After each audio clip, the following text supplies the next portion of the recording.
যদিও মাদারীপুরে এটা আমার প্রথম আসা।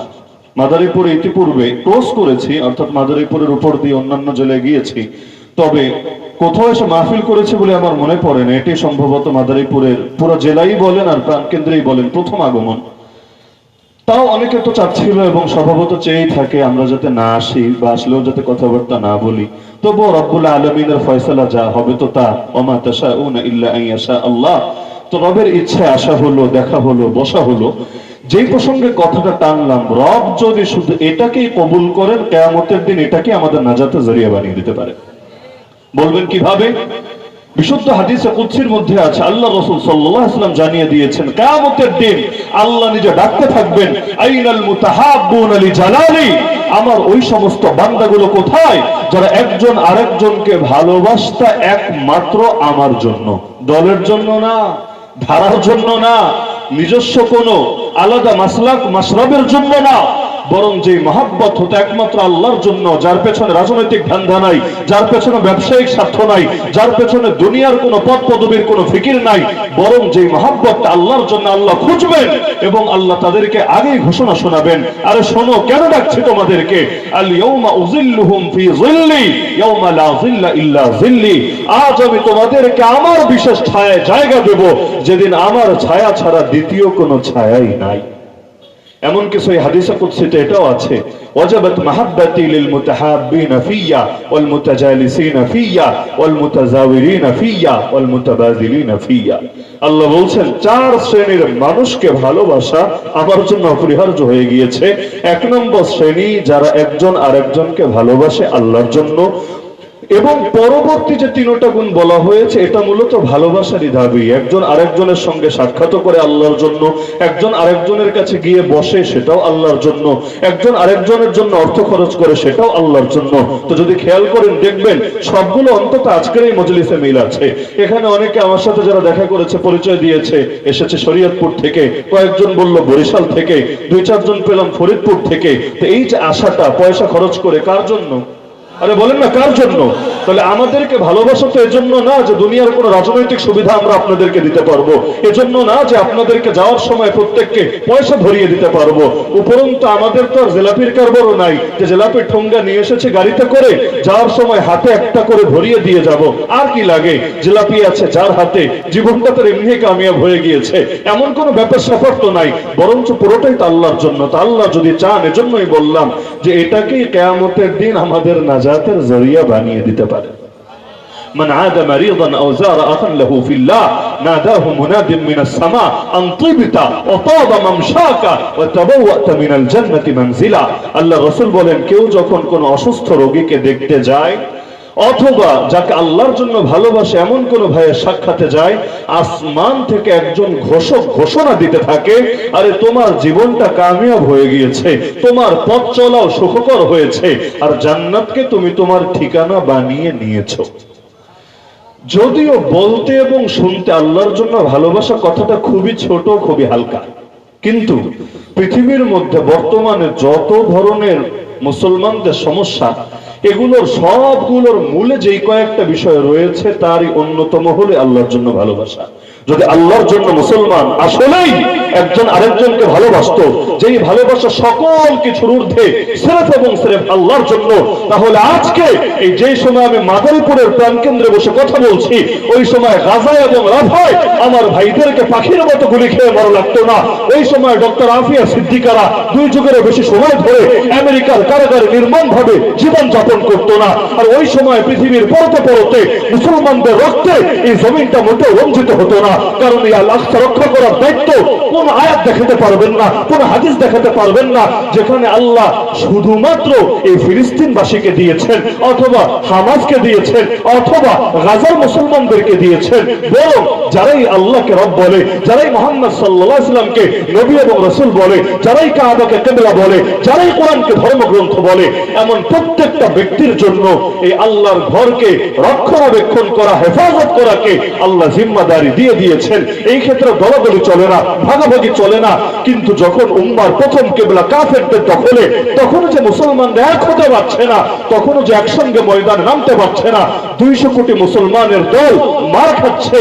আরে মাত্র মাত্র 1 কোটির কিছু বেশি ইহুদির হাতে, এর চাইতে বড় লাঞ্ছনা, এর চাইতে বড় কপাল পড়ার হালত আমাদের জন্য কি হতে পারে?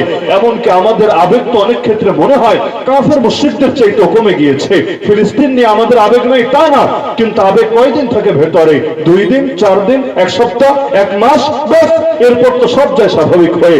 এখন তো মানুষ গণহারে ইসরায়েলের পণ্য কিনতে শুরু করে দিয়েছে। এখন তো মুখ দিয়ে আরে সেই ফিলিস্তিনের মাজলুমদের কথা উচ্চারণ করা কেউ বন্ধ করে দিয়েছে। এমনকি দোয়া এখন আগের মতো মাজলুমদের নাম আসে না। কারণ একটা জিনিস প্রথম দিকে যতটা আকর্ষণীয় থাকে, যখন লম্বা টাইম চলে যায় অতটা আকর্ষণ কাজ করে না, কেমন যেন গা সওয়া হয়ে যায়। কারো বাসা যদি হয় ট্যানারি এলাকায়, ঢাকা ধরেন, হাজারীবাগ অথবা যে সমস্ত এলাকায় ট্যানারি আছে, আপনি যদি হঠাৎ গিয়ে ঢোকেন, আপনার গন্ধে ওখানে টেকাটাই দায় হয়ে যাবে। এমন বিশ্রী গন্ধ লাগবে আপনার কাছে। ট্যানারি না বুঝলে বুড়িগঙ্গা যখন গন্ধ থাকে, বুড়িগঙ্গার আশপাশে গিয়ে আপনি দেখেন না, গন্ধে অনেক সময় টেকাটা মুশকিল হয়ে যায়। কিন্তু যার বাড়ি সেখানে, যার বেড়ে ওঠাই সেখানে, যাকে ইচ্ছায় বা অনিচ্ছায় থাকতেই হবে সেখানে, সে যে পুরো টাইম কষ্ট করে থাকে বিষয়টা কিন্তু এমন না। প্রথম দিকে তারও হয়তো কষ্ট লেগেছে, কিন্তু থাকতে থাকতে এখন সব গা সওয়া হয়ে গিয়েছে, শরীরের সঙ্গে ম্যাচ খেয়ে গিয়েছে, এখন আর কষ্ট লাগে না, এখন আর তার কাছে এটা আলাদা পেরেশানির বিষয় মনে হয় না। তো যে কোনো জিনিস গা সওয়া হয়ে গেলে সেটা সহ্য করা মানুষের জন্য খুব আসান হয়ে যায়। তো আমাদের এখন হালত হয়েছে এমন, আমাদের গা সওয়া হয়ে গিয়েছে যে মুসলমান হলে মায়ের খাবেই, মুসলমান হলে জুলুমের শিকার হবেই, মুসলমান হলে তার রক্তে এই জমিন বঞ্চিত হবেই। এটা নিয়ে এত টেনশনের কি আছে? হ্যাঁ, পশ্চিমা বিশ্বের কোন কাফের গায়ে যদি একটা টোকাও কেউ মারে, এর জন্য গোটা দুনিয়া গর্জে উঠবে, কারণ তাদের রক্তের দাম আছে, তাদের জীবনের দাম আছে। কিন্তু মুসলমানের কি দাম আছে? আরে যে রমাদানে আমরা রোজা রেখে দিন কাটালাম, অথবা যে কোনো ভাবে রমাদানটা ভালোভাবেই অতিবাহিত করলাম, ওই রমাদানটা উইঘুরের মুসলমানদের কিভাবে কেটেছে একটাবার খোঁজ নিয়ে দেখেন না।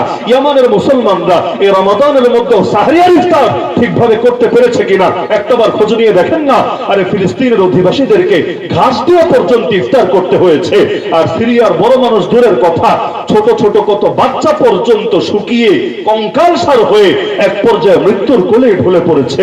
তারাও তো মুসলমান, তারাও তো আল্লাহ তাআলাকেই রব বলে, মুহাম্মদ সাল্লাল্লাহু আলাইহি সাল্লামকেই নবী বলে। একদিকে গর্বের সাথে আমরা বলি মুসলমানদের নাকি 57টা দেশ আছে, ভালো কথা। প্রতিটা দেশের আবার বড় বড় সামরিক বাহিনী আছে, ভালো কথা। কোন কোন দেশ নাকি ইতিমধ্যে পারমাণবিক শক্তির অধিকারী হয়ে গিয়েছে, ভালো কথা। কিন্তু মুসলমানের বিপদেই যদি মুসলমানের শক্তি কাজে না আসে, এত এত শক্তি দিয়ে দিন শেষে কার ফায়দা হবে? এখন শক্তি হবে আমাদের, কিন্তু এর দ্বারা উপকৃত হবে কাফেররা। আমাদের মাথার উপর কাঁঠাল রেখে ভেঙে এরপর আমাদেরকে আর ভাগ দেবে না, পুরোটা খেয়ে নেবে তারা। এমন এক হালতে এসে আমরা উপনীত হয়েছি। না হলে একটাবার চিন্তা করেন, এই হিন্দুস্তানের জমিনে, মানে যার মধ্যে বাংলাদেশ, পাকিস্তান, পুরো অঞ্চলটাই আছে, সে আগের জামানের কথা আমি বলছি, 800 বছর, একদিন দুদিন তো না, 800 বছর ইসলামের শাসন ছিল। এমনকি বাংলা অঞ্চলকেও যদি দেখেন, সেই 1252-তে যখন ইখতিয়ার উদ্দিন মোহাম্মদ বখতিয়ার খলজির হাত ধরে ইসলাম ঢুকতে শুরু করে, এরপর যখন 1757-তে নবাব সিরাজউদ্দৌলাকে পলাশীর আমবাগানে সেই যুদ্ধে পরাজিত করে নির্মমভাবে হত্যা করে, এই মাঝের পুরো সময়টা 500 বছরের অধিক সময় এখানে তো ইসলামের শাসন ছিল, দ্বীনের শাসন ছিল, কোরআনের স্বাদ মানুষ অনুভব করতে পেরেছিল। কিন্তু তারপর সেই যে কপালে এক দুর্যোগ নেমে আসলো, 47 থেকে শুরু হয়ে এরপর যেতে যেতে 190 বছর পর তারা তো তল্পা গুটিয়ে চলে গেল। মানুষ তো মহাখুশি, যাক স্বাধীন হয়েছি, যাক আবারও আমরা ঘুরে দাঁড়াতে পেরেছি। কিন্তু আমার তো মাথায় ধরে না যে কিভাবে তারা এতটা হাল ছেড়ে কথা বলছে, অথবা এতটা আত্মতৃপ্তি ঢেকুর তুলছে। আরে ব্রিটিশ চলে গেছে, ব্রিটিশের আদর্শ তো যায় নাই, ব্রিটিশ চলে গিয়েছে। যে বীজগুলো এখানে লাগিয়ে গিয়েছিল, সেই বীজ থেকে যে চারা ফলেছে, এই চারাগুলো তো এখান থেকে নিয়ে যায় নাই। ওরা যেদিন এখানে ঢুকেছিল, প্রথম যখন শিক্ষা ব্যবস্থায় হাত দিয়েছিল, ওই সময় সময় তারা বলেছিল যে আমরা এমন একটা শিক্ষা ব্যবস্থা প্রণয়ন করে যাচ্ছি, এখানে পড়ে যারা শিক্ষিত হবে দেখতে শুনতে তারা হিন্দুস্তানি মনে হতে পারে, দেখতে হিন্দুস্তানি হলেও আসলে তারা মন ও মননে, কৃষ্টি ও কালচারে, আদর্শ দৃষ্টিভঙ্গিতে, রুচিবোধ এবং মানসিকতায় তারা প্রত্যেকে এক একটা ব্রিটিশের দালালে পরিণত হবে। তো ব্রিটিশ 190 বছর রাজত্ব করে চলে তো গেছে ঠিকই, বাহ্যিকভাবে মনে হয় চলে গেছে, আসলে মোটেও চলে যায় নাই। ওদের লোকগুলোকে এখানে রাখলে বেতন দিতে হতো, ভাতা দিতে হতো, বিভিন্ন সুবিধা দিতে হতো। এখন কিছুই দেওয়া লাগছে না, কিন্তু ফ্যাসিলিটিস তখন যা পেত তার চাইতে বেশি এখনো পাচ্ছে। এমন প্রজন্ম গড়ে দিতে পেরেছে যারা কিনা ইসলামকে সীমাবদ্ধ করতে করতে করতে করতে এত বেশি চিপায় ফেলে রেখেছে যে অনেক ক্ষেত্রে ইসলামের নাম শুনলে পর্যন্ত তারা তেলে বেগুনে জ্বলে ওঠে। ইসলাম কার দিন? সবাই একমত তো? ইসলাম কার দিন? আরে জমিন কার জমিন? আল্লাহর জমিন, আল্লাহর দিন চলবে না তো কার দিন চলবে? আমার বাড়িতে আমার কথা চলবে না তো কি তোর কথা চলবে নাকি? স্বাভাবিক ব্যাপার, মানুষের ইগো থাকে, প্রেস্টিজ থাকে, আত্মমর্যাদা বোধ থাকে, গায়রত থাকে। মানুষ বাহিরের হস্তক্ষেপ সাধারণত সহ্য করতে পারে না, কোন জাতি না। সাম্রাজ্যবাদীরা যদি কোনো দেশ দখল করে, মানুষের শরীরের উপর শাসন করতে পারে, হৃদয়ের উপর রাজত্ব করতে পারে না। কেন? কারণ মানুষ কখনোই বহিঃশত্রুর হস্তক্ষেপ মেনে নেয় না, নিতে পারে না। এটা তাদের নেচারের বিরোধী, তাদের রক্তের বিরোধী। তো এখন আমাদের হালতটা হয়েছে এমন যে এই অঞ্চলে ওরা যখন এসেছে, যদি এখনো পর্যন্ত ওরা ওদের বাহিনী অব্যাহত রাখতো, তাহলে মানুষের ভেতরে আলাদা ক্ষোভ থাকতো যে আমরা স্বাধীন না, আমরা পরাধীন, আমরা সার্বভৌম না, আমরা অন্যের আগ্রাসনের শিকার। তো এই যে ভেতরে ক্ষোভ থেকে কখন জানি কোন দিকে কে ক্ষোভ ফাটিয়ে দেয় এবং প্রতিশোধ নিতে নেমে যায়, এর দ্বারা কি না কি ক্ষতি হয়ে যায়, বড় এক আশঙ্কা আছে। কিন্তু যে বিষটা দিয়ে দিয়েছে, কি বিষ? আমি বিষটাই আজকে চিহ্নিত করব মৌলিকভাবে। তো বিষটা চিহ্নিত করে দিয়ে যাব, এরপর বিষ কার কার ভেতরে আছে আপনারা অটোমেটিক খুঁজে নিতে পারবেন। এখন এই যে আল্লাহর জমিন থেকে আল্লাহর দ্বীনকে উচ্ছেদ করার এক ষড়যন্ত্র, এর চাইতে বড় অপরাধ কিন্তু পৃথিবীর বুকে কিছু হতে পারে না।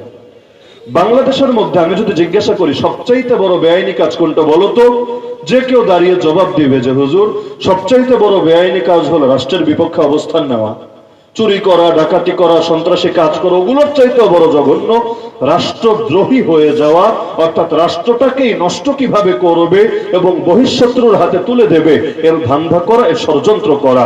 তো এখন কেউ যদি রাষ্ট্রের বিপক্ষে যায়, নিঃসন্দেহে আপনারা তাকে সবচাইতে বড় অপরাধী বলবেন। এমনকি স্বাধীনতার 50 বছর পরও দেখা যায় যারা অতীতেও রাষ্ট্রদ্রোহী ছিল তাদের বিরুদ্ধেও মানুষ আন্দোলন করে। এবার আমাকে বলেন, রাষ্ট্র বড় না আল্লাহ বড়? রাষ্ট্রকে কাউকে জীবন দিয়েছে? রাষ্ট্রকে কাউকে মৃত্যু দিতে পারে? রাষ্ট্রের হাতে কারো কোনো রিজিক আছে? অথবা রাষ্ট্রকে কেউ কোনোদিন রব বলে বিশ্বাস করতে পারে? লা ইলাহা ইল্লাল্লাহ। আরে রব তো একজনই, মাবুদ তো একজনই, খালেক তো একজনই, মালিক তো একজনই।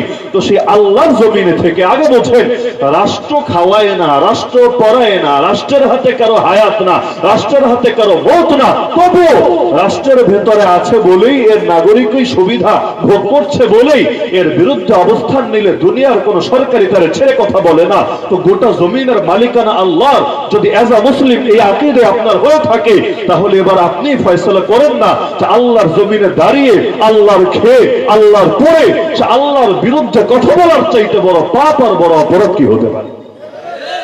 তো বলবেন আল্লাহর বিরুদ্ধে কথা বলে কিভাবে? হ্যাঁ বলে। ইসলাম যেহেতু আল্লাহর দিন, জমিনটা আল্লাহর জমিন, সুতরাং এই জমিনের প্রতিটা ক্ষেত্রে আল্লাহর দিন কার্যকর থাকবে। এটাই যুক্তির কথা, এটাই বুদ্ধির কথা। আল্লাহ রাসূল সাল্লাল্লাহু আলাইহি ওয়াসাল্লাম যখন মদিনা শরীফে গেলেন, মদিনায় যাওয়ার পর সেখানে যত অমুসলিম ছিলেন, রাসূল ধরে ধরে সবাইকে হত্যা করার আদেশ দিয়েছেন, বিষয়টা কিন্তু এমন না। সেখানে যারা ছিল নবী তাদেরকে থাকার কথাই বলেছেন। যে ইহুদিদের 3টা গোত্র আছে, বনু নজির, বনু কুরাইজা, বনু কায়নুকা। ঠিক আছে, তোমরা আগে ছিলা, এখনো থাকো, তবে একটা কাজ তোমাদেরকে করতে হবে, আমাদের সঙ্গে চুক্তিবদ্ধ হতে হবে। মদিনা সনদ প্রণয়ন করলেন রাসূলুল্লাহ সাল্লাল্লাহু আলাইহি ওয়াসাল্লাম। কি চুক্তি? তুমি ইহুদি ধর্ম তুমি ব্যক্তিগত জীবনে মানো, আমাদের কোনো আপত্তি নাই, কিন্তু এই মদিনা শরীফ, এই পুরো অঞ্চলটা চলবে ইহুদিদের কথায় না, এই পুরো অঞ্চলটা চলবে তোমাদের শিরকি কোনো আদর্শ দিয়ে না, বরঞ্চ এই আল্লাহর জমিনের এই অংশ যতটুকুর উপর আমাদের এখন ক্ষমতা আছে এই পুরোটা চলবে আল্লাহর কথায়, পুরোটা চলবে আল্লাহ তাআলার ফরমান অনুসারে। যদি এটা মেনে নিতে পারো, রাজনৈতিক ভাবেও তোমরা ইসলামের সামনে নতি স্বীকার করবা, অর্থনৈতিক ভাবে ইসলামের সামনে নতি স্বীকার করবা, সামাজিক ভাবেও বিচারাচারের ক্ষেত্রেও ইসলামের সামনে নতি স্বীকার করবা। হ্যাঁ, তোমাদের অভ্যন্তরীণ বিষয়ে তোমরা তোমাদের স্বাধীনতা পরিপূর্ণভাবে পাবা এবং তোমাদের যত হক আছে আমরা এগুলো রক্ষা করব। আমরা তোমাদেরকে নিরাপত্তা দেব যেভাবে আমরা আমাদের মুসলমান ভাইদেরকে নিরাপত্তা দেব। এই শর্তটা তোমরা রাজি কিনা? রাজি না হয় উপায় নাই, ইচ্ছায় হোক বা অনিচ্ছায়, কারণ আল্লাহ রাসূল সাল্লাল্লাহু আলাইহি ওয়াসাল্লামের নেতৃত্ব প্রতিষ্ঠিত হয়ে গিয়েছে। এখন যদি রাজি না হয়, পথ একটা, নবীর সঙ্গে লড়াই করতে হবে অথবা এলাকা ছেড়ে চলে যেতে হবে।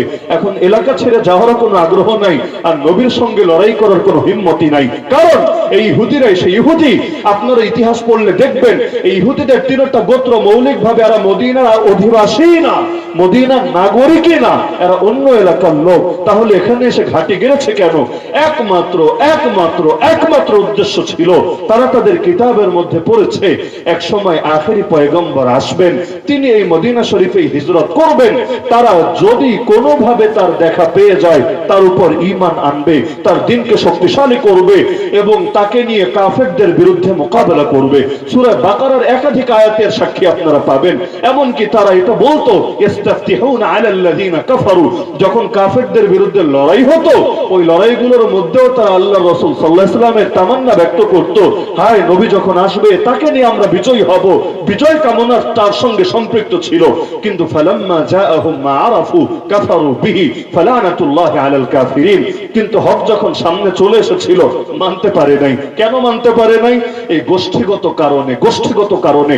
আজকে যেমন অনেকে পারে না, হক তার দলের বাইরে চলে গিয়েছে তাই হক মানতে পারে না, হক তার নেতার বাইরে চলে গিয়েছে তাই হক মানতে পারে না, হক তার বাপের বাইরে চলে গিয়েছে তাই হক মানতে পারে না, হক তার অফিসারের বাইরে চলে গিয়েছে তাই হক মানতে পারে না, হক তার স্বার্থের বাইরে চলে গিয়েছে তাই হক মানতে পারে না। এমনি ডায়লগ মারতে খুব মারে, হক গ্রহণ করতে আমাদের বুকে কোনো কার্পণ্য, কোনো দ্বিধা, কোনো সংকোচ কিছুই কাজ করে না।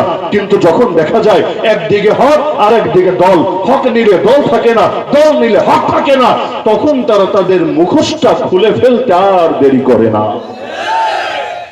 এই জামানায় না, হার জামানায় মানুষের হক গ্রহণের পথে সবচাইতে বড় বাধা ছিল এটা। না হলে আবু তালেব কালেমা পড়লো না কেন? আপনি যতটুকু ইসলাম চিনেছেন এর চাইতে আবু তালেব আরো 1000 গুণ ভালো চিনেছেন। আপনি কতটুকু চিনেছেন ইসলাম? সেটা আল্লাহ রাসূল সাল্লাল্লাহু আলাইহি ওয়াসাল্লামকে দেখে দেখে, তার মুজিজাগুলো সরাসরি অবলোকন করে করে একেবারে কাছ থেকে বুঝতে পেরেছে। আরে বড় কোনো হুজুরের সোহবত পেলেই তো সারা জীবন গর্ব করে বলে, আমাকে চেনো, আমি অমুক শাইখের সোহবত ইয়াফতা, তার সঙ্গে আমার সম্পর্ক ছিল, আমি তার সান্নিধ্য লাভ করে ধন্য হয়েছিলাম।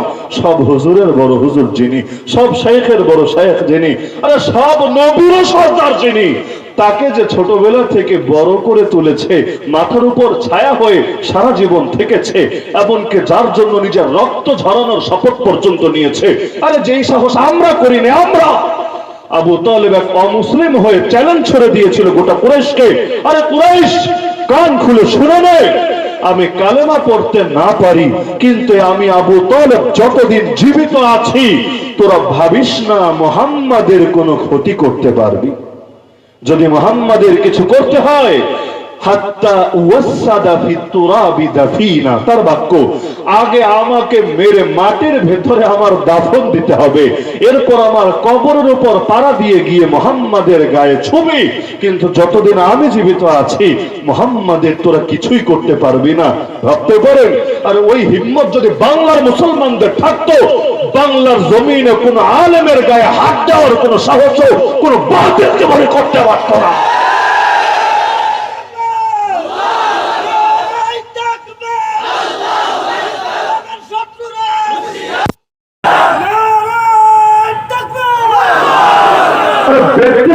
কথা 200 কোটি মুসলমানের মধ্যে 2 কোটি মুসলমান যদি অন্তত হিম্মত করে বলতে পারত, আর সব গজবগ্রস্ত ইহুদি জাতি যতদিন পর্যন্ত একজন মুসলমানও জিন্দা থাকবে, সেই মুসলমানের ভেতরে প্রাণ থাকবে, সেই প্রাণে স্পন্দন থাকবে, তার ধমনীতে রক্ত প্রবাহিত থাকবে।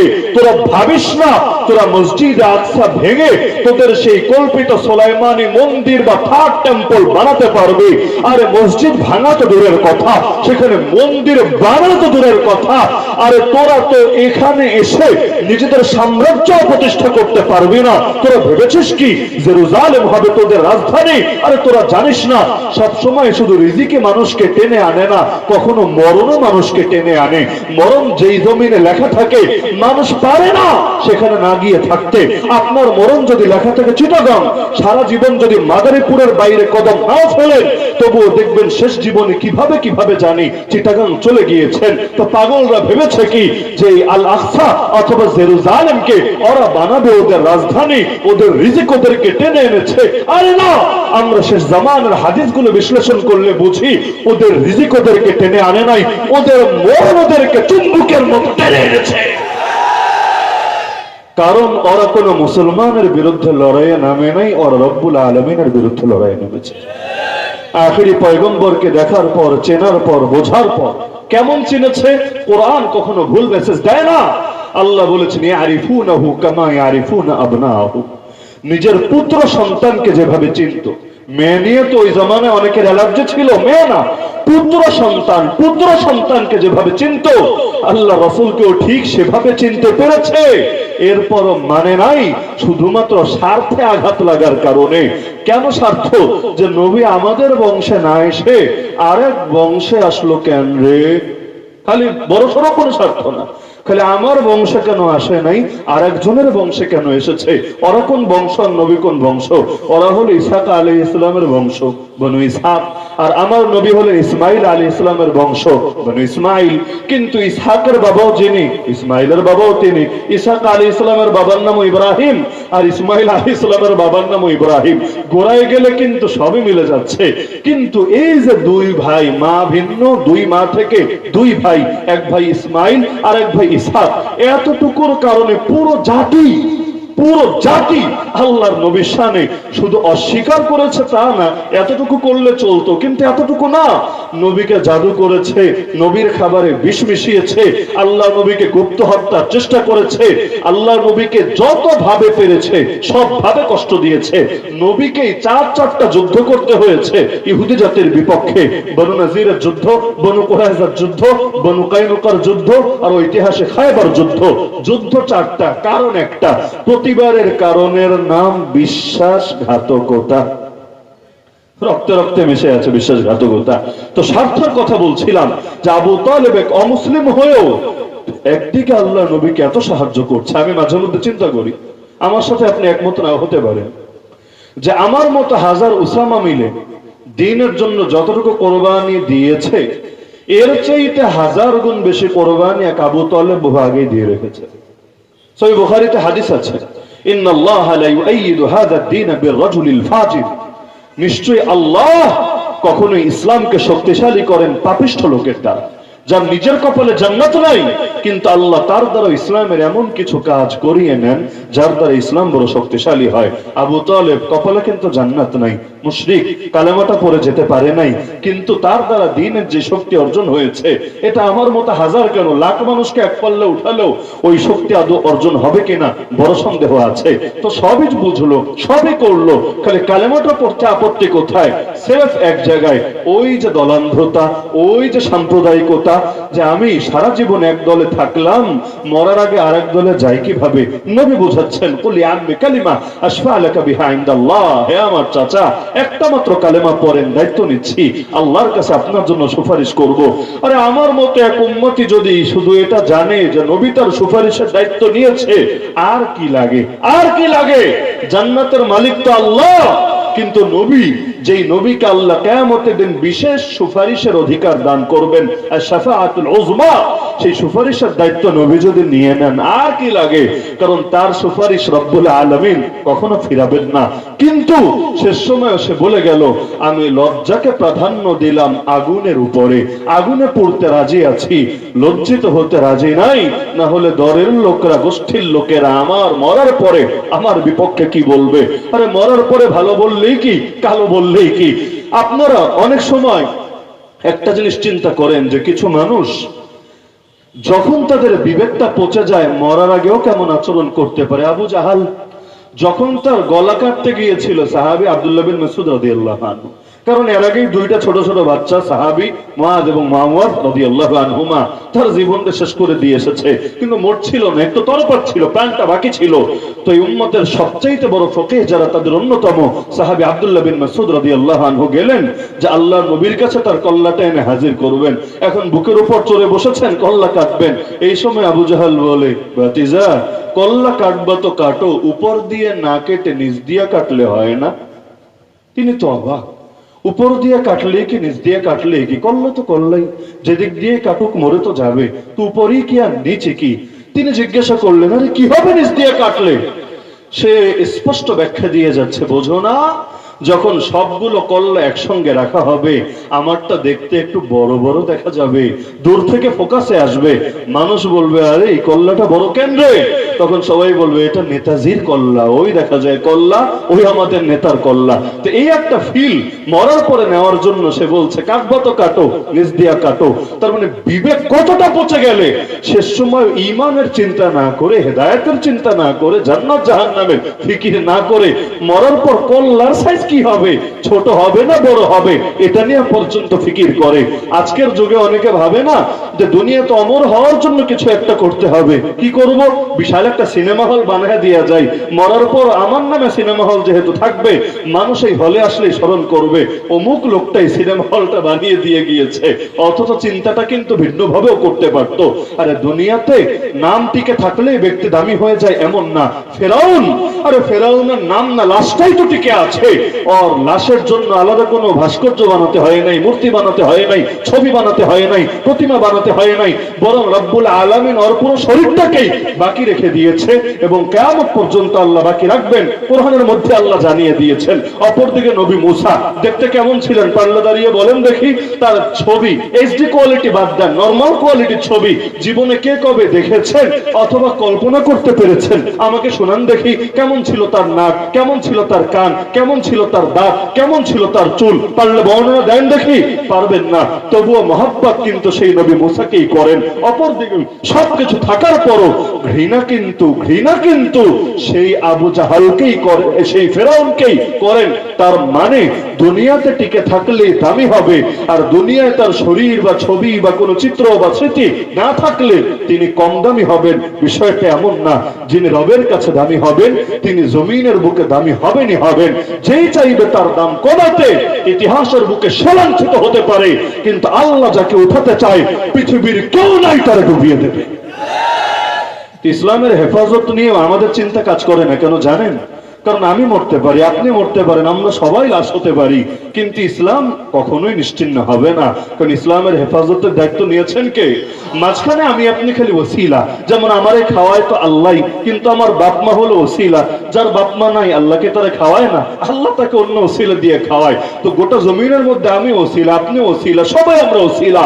মূল তো আল্লাহ, আল্লাহু লা ইলাহা ইল্লাহু আল হাইয়ুল কাইয়্যুম। আমার আল্লাহ চিরঞ্জীব, আমার আল্লাহ সবকিছুর নিয়ন্ত্রক, যার কারণে আমাদের ভেতরে কোনো টেনশনও কাজ করে না। ফিলিস্তিনের বুকে বহুত মেরেছে, আরে মারতে থাক। গাজার বুকে হাজার হাজার ভাইকে শহীদ করেছে, এমনকি বাচ্চাদেরকে এই হারে মেরেছে। এগুলোকে যদি কখনো পৃথিবীর বুকে বড় করে ফোকাস করে দেওয়া যায়, ওদের মুখে মানবাধিকার শব্দ শুনলেও মানুষ ঢিল মারবে। কিন্তু এগুলো করে দিন শেষে কি ভেবেছে ওরা বিজয়ী হয়ে যাবে? আরে না, কেউই বিজয়ী হতে পারবে না। কারণ বিজয় আল্লাহর জন্য আগ থেকেই বরাদ্দ আছে। ওয়ালিল্লাহিল ইজ্জাতু ওয়া লিরাসূলিহি ওয়া লিল মুমিনিন ওয়ালাকিন্নাল মুনাফিকিনা লা ইয়াফকাহুন। খন্দকের যুদ্ধে আল্লাহ রাসূল সাল্লাল্লাহু আলাইহি ওয়াসাল্লাম যখন সাহাবীদেরকে নিয়ে গর্ত খনন করছিলেন, যে যুদ্ধে আল্লাহর নবী ক্ষুধার্ত হয়ে পেটে পাথর বাঁধতে বাধ্য হয়েছিলেন, সাহাবায়ে কেরাম ক্ষুধার্ত হয়ে পেরেশান। কাকে বলবে কষ্টের কথা? একদিকে কাজও করতে হবে সারাদিন, কামাই রোজগারেরও ব্যবস্থা নাই, কারণ যে কোনো সময় সম্মিলিত বাহিনী চলে আসবে, মদিনার উপর অ্যাটাক দেবে। তো জান বাঁচাতে চাইলে, দিন বাঁচাতে চাইলে, নিজেদের এবং ফ্যামিলিকে বাঁচাতে চাইলে উপায় একটাই, বিশাল করে গর্ত বানাতে হবে, যাতে করে বাহিনী ভেতরে ঢুকতেই না পারে, ওপারেই যাতে আটকা পড়ে। আর যদি কেউ বেশি সাহস দেখিয়ে গর্তে নামে, ওদের দফারফা করার জন্য দূর থেকে তীরন্দাজ বাহিনী রেডি আছে, ওরা এক একটা তীর মারবে, মাঝখানে কেচ্ছে খতম হয়ে যাবে।